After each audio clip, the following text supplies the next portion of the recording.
Hey, welcome back to YT Finance, and today we are talking about SoFi Technologies' SOFI stock and why it is surging in price right now immediately after their earnings report. For more updates and news videos on SoFi Technologies, remember to go and smash that like button right now, comment your thoughts down below, subscribe if you are new, and without further ado, let's jump right into today's stories. If you're not familiar, SoFi Technologies is a fintech company or a financial technology company that offers their consumers an all-in-one inclusive digital app which gives them access to various financial services and financial products. SoFi Technologies shares have surged by 11.58% right now, but hit a high at around 14.5% immediately after their earnings report. If you're not familiar, in the last video we talked about how this company was supposed to bring in a loss of 10 cents per share and revenues around $392 million. But because of the recent earnings report, they beat on both their EPS as well as the revenue estimates, where SoFi Technology generated a loss of 9 cents per share for their EPS, and they also brought in quarterly revenues of around $424 million. This is extremely positive because they beat on both their EPS as well as their revenues, and I only thought they were going to beat for their overall revenues, but because they beat their EPS by 1 cent, that has caused the stock price to absolutely skyrocket. Now again, even though the current stock price is up over 10% right now, I do think this is only going to be temporary because the stock price will fall back down over time, and the only way it's going to maintain its overall gains is when the overall economy actually rebounds. Right now, I'm going to go to another article discussing their actual earnings report, what this means for the SoFi stock price, and what we could conclude. SoFi Technologies is currently trading at around $5.82. Clearly, investors are very excited right now due to the earnings beat as well as revenues beat, but what did the CEO actually have to say for SoFi Technologies? So I'm going to be quoting a lot from the earnings report just to give you the perspective of the overall CEO, the company's management, and other investors, which we can use to determine the future stock price of SoFi Technologies. And spoiler alert, SoFi Technologies is on course to become a profitable company in the year of 2024, and once it becomes profitable, the stock price could absolutely explode. But I want to first go over some excerpts from the CEO, which says this, and I quote, "We delivered another quarter of record financial results with robust growth in members, products, and cross-buy. We generated our 6th consecutive quarter of record adjusted net revenue, which was up 51% year over year. We also generated record adjusted EBITDA, which more than doubled sequentially for the 2nd consecutive quarter." He goes on to say, "Strength across all 3 of our business segments," which would be lending, technology, as well as their financial services segment, "drove our record 3rd quarter adjusted net revenue of $419 million and record adjusted EBITDA of over $44 million. And this is absolutely insane. So this is extremely impressive. The CEO went on to say, "Our strong momentum in member, product, and cross-buy ads reflect the benefits of our broad product suite and unique financial services productivity loop strategy. We added nearly 424,000 new members and ended with over 4.7 million total members, up 61% year over year. We also added 635,000 new products and ended with nearly 7.2 million total products, a 69% annual increase." Now, let me interpret some of this for you. Essentially, the business model for SoFi Technologies relies on what's called cross-selling, which is essentially when you bring a customer into your business model, and let's say a customer just wanted to sign up for SoFi because they are giving them a fantastic interest rate to refinance their student loan. SoFi will then use this as an opportunity to network and expand this current relationship by also giving them deals and enticing that customer to buy another product within the company, such as using their credit or debit cards, or maybe their checking or savings accounts, or some other product that the company has. So this is reflective of when they bring in new members, they actually use this as momentum to then serve those members across other products and upsell them or cross-sell them on more products or services that the company has, and this causes the company's revenues to absolutely explode because they are using the same amount of members, but they are using them to issue more products to them, which not only helps the member but also the business. With that in mind, let's go on to see what else the CEO had to say about this company. And he goes, "Our bank charter is enabling new flexibility that has proven even more valuable in light of the current macro environment. And the economic benefits are already starting to materialize and positively impact our operating and financial results." Total deposits grew 86% during the quarter to $5 billion at quarter end. And 85% of SoFi Money deposits are from direct deposit members. For new direct deposit accounts opened in the third quarter, the median FICO score was 750. Half of newly funded SoFi Money accounts are setting up direct deposit by day 30, and this has had a significant impact on debit spending. So I want to talk really quickly about this company's financial prowess and their ability to be a very resilient company despite a recession. For instance, while other banks and financial institutions may be hit hard by a recession or increasing interest rates, SoFi Technology is uniquely positioned not to have a negative or derogatory effect due to increasing interest rates or a recession. Why?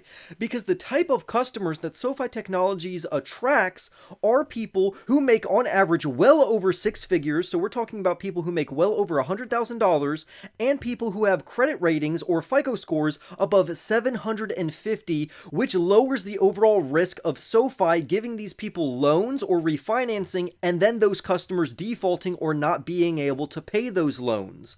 This makes SoFi an extremely stable and resilient company even during times of a recession or increasing interest rates. Not to mention, as interest rates rise, investing into financial institutions are actually one of your best bets.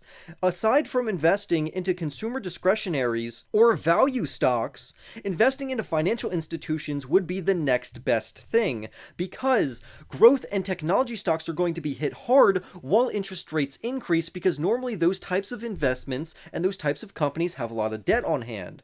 On the other hand, we see financial institutions actually increasing their overall net income from these loans, particularly from flexible loans, which they will also increase the interest rates on. Now, moving right along here, we're going to quote one more time from the recent earnings report, which said, "As a result of this growth in high quality deposits, we have benefited from a lower cost of funding to our loans.